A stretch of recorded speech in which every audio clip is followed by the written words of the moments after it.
machine that goes ring. This is a guitar tuner. This is probably one of the most important things that you're ever going to use in a recording studio for all the obvious reasons. And I don't need to get into them. If I have to explain them, we're all in the wrong business. But staying in tune is key. This is a Digitech ValveFX, which was created by Mr. Johnson over at Digitech DOD. He makes Johnson amplifiers and all that. This is clearly one of the best processors I've ever heard. This is a Lexicon reverb, and this is a Rocktron reverb.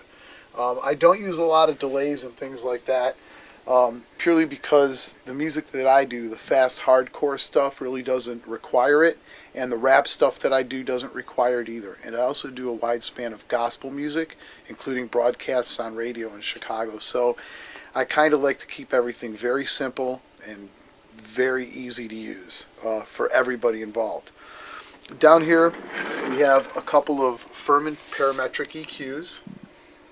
These, if I have a microphone that's picking up something very similar to what I was saying about the graphic EQ over on the other side there, if there's a frequency that's untamable and I can't get it and I can't get the mic placement exact, sometimes I may have to contour that sound to get the exact frequency I'm looking for.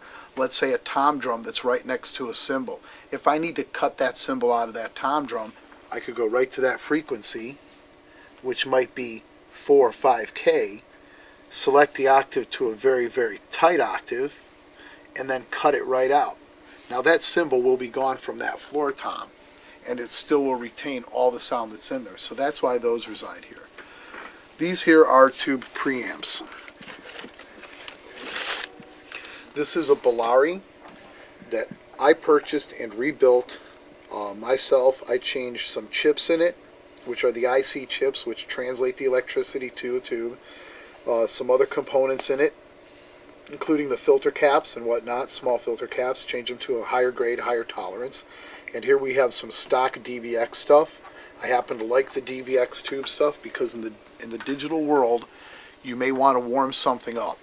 I find my Motu converters to be perfect for the sound that I'm trying to capture, so I don't usually have to flavor or color things too much, but sometimes a certain performance or a certain characteristic of somebody's performance may require some type of enhancement, and that's why I have these two preamps. I like them a lot. They sound good to my ears. All of this stuff is very prosumer level. Everything here is at least $1,500 and less, except for my computer, of course, which costs a lot of money to make. A couple of my Motu pieces are around the $1,500 mark, and of course my mixing board. When I purchased my mixing board, I bought it on eBay.